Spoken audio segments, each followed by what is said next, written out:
नमस्कार दोस्तों, हमारे इस YouTube चैनल में आप सभी का स्वागत है। आज की वीडियो में आप लोगों को मैं पढ़ाने वाला हूं MS वर्ड से संबंधित कुछ इंपॉर्टेंट क्वेश्चन आंसर। तो दोस्तों यहाँ पे आप लोगों को क्वेश्चन दिया गया है जो कि वेरी इंपॉर्टेंट है, आप लोगों को ध्यान रखना है। चाहे तो आप लोग अपने साथ कॉपी पेन रख सकते हैं नोट डाउन के लिए। तो हम लोग यहाँ पे देखते हैं दोस्तों कि मैं बारी बारी से 8, 9, 10 क्वेश्चन को हल करवाऊंगा। आप लोग यहाँ पे देख सकते हैं, बहुत कुछ आप लोगों को पता होगा, बहुत कुछ आप लोगों को नहीं पता होगा, उसी को हम लोग इस वीडियो में समझने वाले हैं, जानने वाले हैं। तो चलिए दोस्तों वीडियो को कंटिन्यू करते हैं। यहाँ पे हमारा पहला सवाल आता है, निम्नलिखित में से वर्ड प्रोसेसिंग सॉफ्टवेयर है। तो दोस्तों आप लोग कंप्यूटर में कोई भी सॉफ्टवेयर चलाते हो तो उसको कौन सा सॉफ्टवेयर है ये हमें जानना बहुत ज़रूरी होता है। जैसे कि वर्ड प्रोसेसिंग सॉफ्टवेयर क्या है, ठीक है, ये आपके मन में सवाल आता होगा। तो यहाँ पे मैं अभी आप लोगों को बताऊंगा कि वर्ड प्रोसेसिंग सॉफ्टवेयर किसे कहते हैं। सबसे पहला ऑप्शन है हमारा यहाँ पे MS वर्ड, उसके बाद दूसरा आता है MS एक्सेल, तीसरा यहाँ पे हमारा यहाँ पे C ऑप्शन दिया गया है MS पावर पॉइंट, उसके बाद D ऑप्शन है इनमें से कोई नहीं। ऐसे आप लोगों के पास 4 ऑप्शन आएंगे दोस्तों, जिसमें आप लोगों को एक सही मिलेगा। तो इसका सही आंसर है MS वर्ड। तो वर्ड प्रोसेसिंग सॉफ्टवेयर किसे बोलते हैं? MS वर्ड को बोला जाता है। MS वर्ड और भी होते हैं दोस्तों, जिसका नोट पैड होता है, वर्ड पैड होता है, इस तरह के जो सॉफ्टवेयर होते हैं जिसमें सिंपल से टेक्स्ट टाइपिंग होता है, ठीक है, उसमें टेक्स्ट टाइप किया जाता है, फॉर्मेटिंग किया जाता है, एडिटिंग किया जाता है, सेव किया जाता है, वैसे सॉफ्टवेयर को वर्ड प्रोसेसिंग सॉफ्टवेयर कहते हैं। तो इसका सही आंसर है MS वर्ड। उसके बाद हम लोग यहाँ पे सेकंड क्वेश्चन की ओर चलते हैं, जिसमें आपका यहाँ पर क्वेश्चन क्या लिखा हुआ है, MS वर्ड में फाइल विस्तारक नाम होता है। MS वर्ड, ठीक है, MS वर्ड में जब हम फाइल को सेव करते हैं तो उसका एक्सटेंशन विस्तारक, इसको इंग्लिश में बोलते हैं एक्सटेंशन, फाइल एक्सटेंशन नेम, ठीक है। फाइल एक्सटेंशन नेम क्या होता है, फाइल विस्तारक नेम क्या होता है MS वर्ड में? तो ये भी क्वेश्चन बहुत बार पूछा गया है कि जब हम लोग MS वर्ड में कोई भी फाइल को सेव करते हैं तो उसका फाइल एक्सटेंशन नेम क्या होता है। जैसे कि एक्सेल में सेव करते हैं तो उसका अलग होता है, और वर्ड में आप लोग सेव करते हैं तो उसका अलग फाइल एक्सटेंशन नेम होता है। तो उसका क्या होता है, आप लोगों को ऑप्शन दिया होगा, यहाँ पे दिया है A option .txt, B option में है .doc, मतलब इसको डॉग बोलते हैं, इसको टेक्स्ट बोलते हैं, और C ऑप्शन में .dat, और यहाँ पे D ऑप्शन दिया गया दोस्तों, इनमें से कोई नहीं। तो इनमें से आप लोगों को आंसर चूज करना है, मुझे कमेंट में बताना है, ठीक है। यहाँ पे आप लोग सही आंसर दोस्तों, हम लोग जब MS वर्ड में कोई भी फाइल सेव करते हैं तो इसका सही आंसर होता है .doc, मतलब इसका डॉक्यूमेंट फॉर्मेट में रहता है, तो ये होता है दोस्तों DOC। अगर आप लोग कंप्यूटर चलाते हैं तो देख लीजिएगा, प्रैक्टिकल करके कोई भी फाइल सेव करते हैं तो उसमें डॉट ऐसा लगा रहता है, फाइल एक्सटेंशन नेम इसका डॉक होता है। उसके बाद हम लोग यहाँ पर तीसरे क्वेश्चन में आते हैं, वर्ड प्रोसेसिंग के लक्षण है। वर्ड प्रोसेसिंग मतलब वर्ड प्रोसेसिंग सॉफ्टवेयर के क्या क्या लक्षण होते हैं। जैसे कि बहुत सारे लक्षण होते हैं, तो उनके यहाँ पे दिया गया है A ऑप्शन एडिट फॉर्मेटिंग, ठीक है, B ऑप्शन सेव लोड, और C ऑप्शन है आउटपुट मार्जिन लाइन, जैसे कि किसी पेज में रहता है वो मार्जिन, ठीक है, और D ऑप्शन है उपरोक्त सभी। तो आप लोगों को बताना दोस्तों इसमें क्या आंसर है। तो इसका सही आंसर क्या है, उपरोक्त सभी। तो उपरोक्त सभी कैसे दोस्तों, यहाँ पे MS वर्ड में हम लोग काम करते हैं, कोई भी वर्ड प्रोसेसिंग सॉफ्टवेयर में काम करते हैं तो उसमें क्या होता है कि एडिटिंग भी कर सकते हैं, फॉर्मेटिंग भी कर सकते हैं, सेव भी कर सकते हैं, लोड भी कर सकते हैं, और आउटपुट निकाल भी सकते हैं उस सॉफ्टवेयर से, और मार्जिन भी खींच सकते हैं। मार्जिन आप लोगों को कम ज़्यादा करना है तो मार्जिन भी आप कम ज़्यादा कर सकते हैं। तो इसका सही उत्तर होता है दोस्तों यहाँ पे उपरोक्त D, ठीक है। तो इस तरह से सही उत्तर है इसका उपरोक्त C। इसके बाद हम लोग नेक्स्ट क्वेश्चन की ओर चलते हैं दोस्तों। यहाँ पे आप लोग देख रहे हैं क्वेश्चन नंबर 4, दस्तावेज को सेव करने के लिए कौन सा कमांड देते हैं।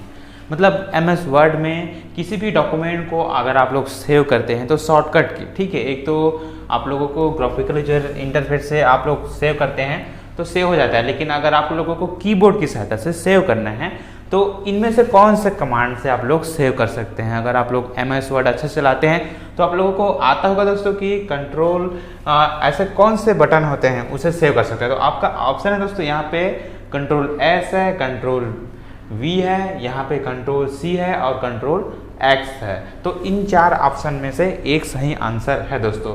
तो यहाँ पे मैं बता देता हूँ, आपका जब MS वर्ड में आप लोग किसी भी डॉक्यूमेंट को सेव करते हैं तो आप लोग कीबोर्ड से कंट्रोल S दबाते हैं। आशा करता हूँ आप लोगों को पहले से ये बात पता होगा कंट्रोल S, अगर नहीं है तो आप लोग लिख सकते हैं।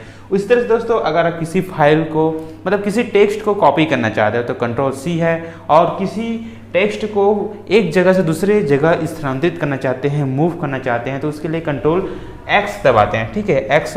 और उसी को कट या कॉपी किए गए शब्द को पेस्ट किससे कर सकते, कौन से कमांड से करते हैं, कंट्रोल V से करते हैं, ठीक है। तो इसका मैं बता दिया हूँ। उसके बाद आप लोग यहाँ पे 5वां क्वेश्चन में आ जाते हैं हम लोग। पैराग्राफ को सेंटर में लाने के लिए शॉर्टकट क्या है। तो जैसे कि मैं ये हो गया हमारा MS वर्ड, और जैसे कि यहाँ पे मैं लिखता हूँ आदित्य, ठीक है। तो आदित्य है, ये हमारा लेफ्ट में है, मैं इसे बीचों बीच ले जाना चाहता हूँ तो कौन सा कमांड चाहिए, मुझे इसे राइट साइड में ले जाना है तो कौन सा कमांड चाहिए, ठीक है। कौन सा कमांड हम लोग देंगे कीबोर्ड में किसी टेक्स्ट को सेलेक्ट करके तो वो उसी जगह ले जाता है, ठीक है। तो यहाँ पे उसी को दोहराया गया है क्वेश्चन को। तो अलाइनमेंट होता है दोस्तों, अलाइनमेंट 4 प्रकार का होता है। आप लोगों को यहाँ पे चारों ऑप्शन का शॉर्टकट दिया गया है, लेकिन क्वेश्चन में क्या पूछा है, सेंटर में लाने के लिए कौन सा शॉर्टकट का इस्तेमाल करते हैं। सेंटर में लाने के लिए हम लोग शॉर्टकट इस्तेमाल करते हैं कंट्रोल+E। तो आप लोग कीबोर्ड से शॉर्टकट प्रेस करेंगे कंट्रोल+E किसी टेक्स्ट को सेलेक्ट करके तो वो सेंटर में चला जाता है, ठीक है, पैराग्राफ का। उसके बाद यहाँ पे हमारा 6वां पॉइंट आता है, MS वर्ड में किसी विषय पर सहायता के लिए कौन सा शॉर्टकट उपयोग करते हैं। मतलब अगर आपको कोई सहायता चाहिए, अगर आप MS वर्ड में कहीं फंस गए हैं, इंटरनेट से आप लोगों को हेल्प चाहिए माइक्रोसॉफ्ट से, तो आप लोग इनमें से कौन सा शॉर्टकट बटन का इस्तेमाल करेंगे। तो यहाँ पे ऑप्शन दिया गया है A B C D, जिसमें A F1 F4 F12 F7। तो इनका सही उत्तर है दोस्तों F1, ठीक है। F1 में अगर आप लोग क्लिक करते हैं फंक्शन की को तो हेल्प मेन्यू खुल जाता है, जिससे आप कुछ भी डाउट है तो आप लोग वहाँ पे सर्च कर सके आप जानकारी ले सकते हैं। उसी तरह से F4 का अलग अलग सॉफ्टवेयर में अलग अलग हम लोग फंक्शन की का उपयोग करते हैं, जैसे कि Alt+F4 दबाते हैं तो खुली हुई विंडो या एक्टिव विंडो क्लोज हो जाता है। और C ऑप्शन में दोस्तों F12। MS वर्ड में क्या होता है कि MS वर्ड में हमें किसी फाइल को सेव करना है या सेव एस करना है तो F12 का इस्तेमाल करते हैं, ठीक है। और यहाँ पे F7 का मतलब दोस्तों F7 में क्या होता है, MS वर्ड में स्पेलिंग एंड ग्रामर चेक करने के लिए। मान लो जाए आप स्पेलिंग जब हम लोग लिखते हैं तो ग्रीन अंडरलाइन और रेड अंडरलाइन आता है, ठीक है। रेड अंडरलाइन किसके लिए आता है, अगर हम कुछ गलत लिखते हैं, स्पेलिंग मिस्टेक है तो रेड अंडरलाइन आता है, और ग्रामर गलत रहता है तो ग्रीन अंडरलाइन आता है। तो उसको चेक करने के लिए हम लोग किसका इस्तेमाल करते हैं, F7 का। तो इसका सही उत्तर होता है दोस्तों F1, ठीक है।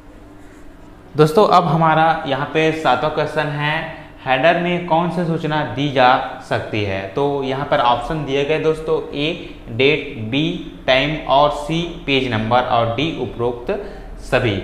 दोस्तों तो अगर आप लोग MS वर्ड पढ़ते हैं तो ये आप लोग देख रहे हैं कि डेट, टाइम, पेज नंबर, उपरोक्त सभी। तो ये जो हेडर होता है दोस्तों MS वर्ड में, वो इसका सही आंसर होता है उपरोक्त सभी। तो हम लोग कोई भी डॉक्यूमेंट लिखते हैं उसमें डेट डाल सकते हैं, टाइम डाल सकते हैं, पेज नंबर डाल सकते हैं। हेडर मतलब ऊपर में जो रहता है दोस्तों उसे हेडर कहते हैं, और उसमें डेट अगर सिंपल से एक पेज में आप लोग डेट इंसर्ट करते हो तो सभी पेज में डेट इंसर्ट हो जाता है, चाहे क्यों ना वो 100 पेज रहे, ठीक है।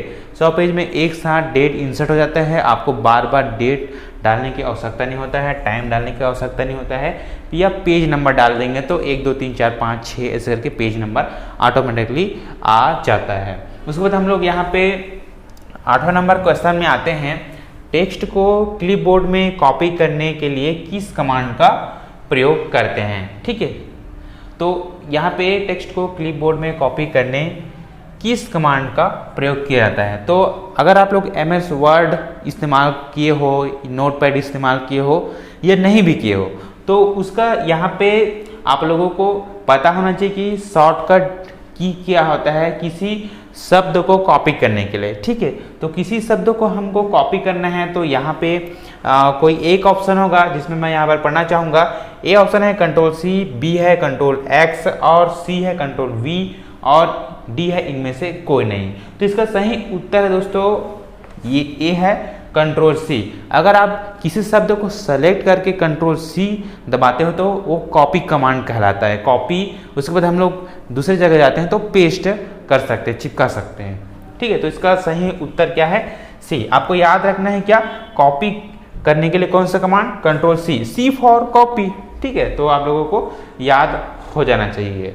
उसके बाद यहाँ पे 9वां क्वेश्चन आता है दोस्तों, टेक्स्ट को क्लिपबोर्ड में पेस्ट करने का कमांड है। इनमें से कमांड आपको ढूंढना है जिसकी अभी मैं बताया।